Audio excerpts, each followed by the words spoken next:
So what about our young dentists who choose to go into a residency program, a specialty program? Should they be paying their student loans back as a resident? So this is a tough one because, again, this goes back to what is going on with the individual and what's happening in their life at that time. So as a resident, financially, it would help save money and interest if they were to make payments on the loans while they're a resident. Now, we also have to balance it. Now they are making money and they're no longer living off student loans. So they may, even though they're making money, they may feel like they have less money and they have to pay for the food and gas and other things and lifestyle. So oftentimes it may make sense for residents to defer, even though it may negatively impact the financial balance sheet long-term because they'll be paying interest the whole time. So again, this is a tough one to answer. It's dependent upon everyone's individual situations. And I would recommend speaking with someone to help you figure out how much you should be paying and if you should be paying while you're a resident, because it really depends. I would say it's more important to be able to maintain a lifestyle that you can maintain sanity and be the best resident you possibly can, than maybe save a couple $1,000s in interest long term.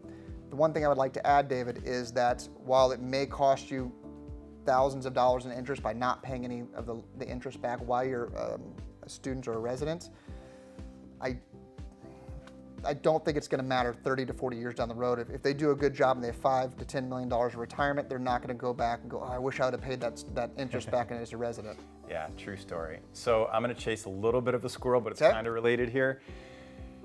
With that, and talking about like having a lifestyle that's conducive, where you don't feel like you're strapped and too stressed as a resident, a lot of people, not in our circle, which is why I'm bringing it up, would talk about the very first money you should save is your emergency fund.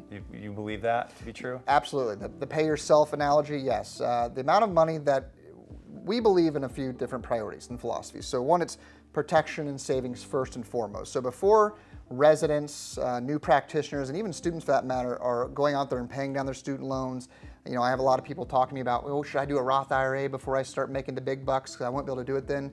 The answer is maybe. Maybe you should do those things if you have the other priorities set up first, and that's having an adequate amount of savings set up in your bank account, emergency accounts, protection. So you would want to have umbrella policies, if you have children, wills and trusts and power of attorneys, life insurances, and what I feel to be most critically important is high quality individual disability insurance to protect their income, because without anything else, nothing else matters. So they should have all those things in force first, and then if they still have extra money left over, then that's when they go to the student loans. Because again, it doesn't matter how good your student loan strategy is. If you have no income, if you get sued, if something happens, you get in a car wreck, it doesn't matter. Protect yourself and your family first, save, and then go after those other things like paying down debt, investing, etc. That's really great advice. And I'm going to say this for Brandon because he'd never say it himself.